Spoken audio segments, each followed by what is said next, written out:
The British people have voted to leave the European Union, and their will must be respected. The British exit is an epicentre of perhaps an event that will reverberate around the world as a shock that gets people thinking, well, perhaps the economy won't be as strong going forward. From an Australian perspective, a British exit, I can't see how that has a huge amount of impact here in Australia economically, being so far removed geographically. But we are thrown around on the waves of turmoil and volatility in markets. So any sort of British exit, and we see share markets across Europe start to tank because of that. That'll transfer across the Atlantic to the US, and as a byproduct, it saps confidence out of our market. And any pullback here shakes people's confidence. And if you make those moves to start to separate yourself out to protect your country, and I can understand the rationale behind that, it's a very dangerous thing to do. And I think collectively as a community, we all need to come up with policies and scenarios and ways of dealing with terrorism and refugee crisis and what have you. And Australia is no different. We need to participate in global solutions. And you could be left alone if we went down that path as well, being isolated geographically and isolating ourselves from the world trade community. You could imagine the impacts on Australia. We'd be left out there by ourselves and our economy would suffer and die because we're cutting off global trading partners.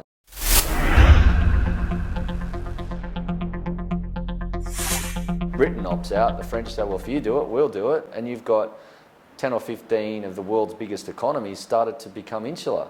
Yet they still want the benefits of operating in a global economy. You can't have one without the other. So it's a dangerous situation. I think when we look at the impacts across the world of a British exit, the economic side of things is only a byproduct of what it means, what message that sends to communities, what message that sends to people. It's like, you're not a part of us, you want to do these things by yourself. And the world's changed too far. You can't go back to those isolated, remote views. You have to actually come up with new ways and systems and new ideas of dealing with global challenges, and it's probably not the best outcome that we could have.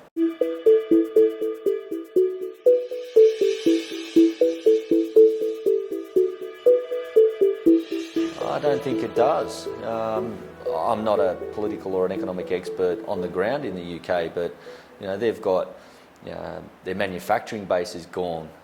Their financial base is being eroded because London, after the GFC, had to be dismantled to a certain degree as the epicentre of world finance. Some of the world's biggest banks based in London either no longer exist or went into public ownership.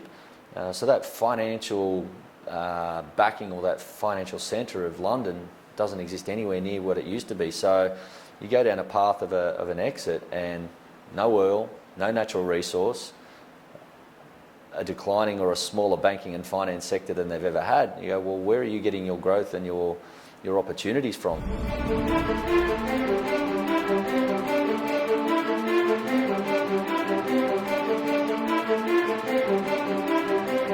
The economy's in a situation where we can't afford to have a big spending government.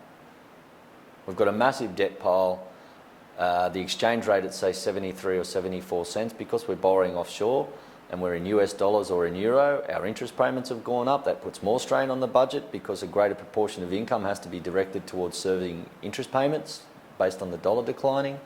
And to add more debt to that situation to look after the welfare or the welfare class, very dangerous thing to do. Socially, yeah, it makes sense. We've got to make sure everybody's looked after. Economically, the economy's not in a position that we can have a big spending government add more debt to it. At the same time, fiscal conservatism is also a dangerous thing because our economy is not robust enough to go through austerity, which was a big policy change in Europe, where governments in Germany and France and Italy and the UK all went through a budgetary process of cutting spending, and it stops and contracts an economy. We're halfway between. We don't have the growth to support a big spending economy or a big spending government, and we don't have the growth to be able to deal with a fiscal austerity shock.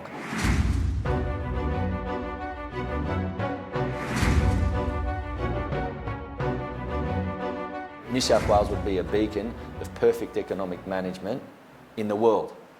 We have no debt, We have a surplus budget. Yes, that may have been driven by stamp duty receipts in the past, but they've recognised those stamp duty receipts will decline.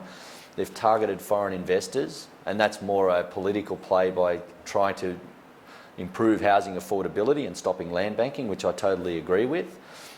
We've got, they've got challenges of a smaller GST share over the coming years.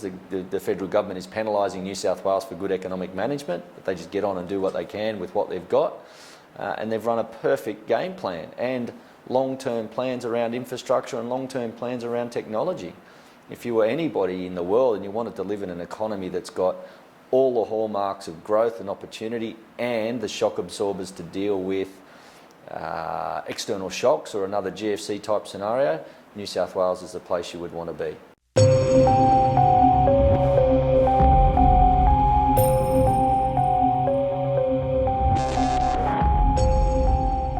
There were two parts to it. There were the proposed changes around contribution restrictions for superannuation, and at the same time both parties have a viewpoint around negative gearing.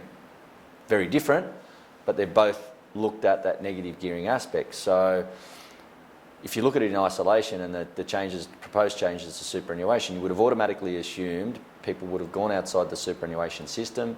They've looked at negative gearing, they would have gone down the property avenue to create their wealth. And that is also an issue where a lot of wealth is tied up in property. So when they've both been attacked or looked at politically in this election period, what you found is people have put their hands in their pocket. They're not doing anything.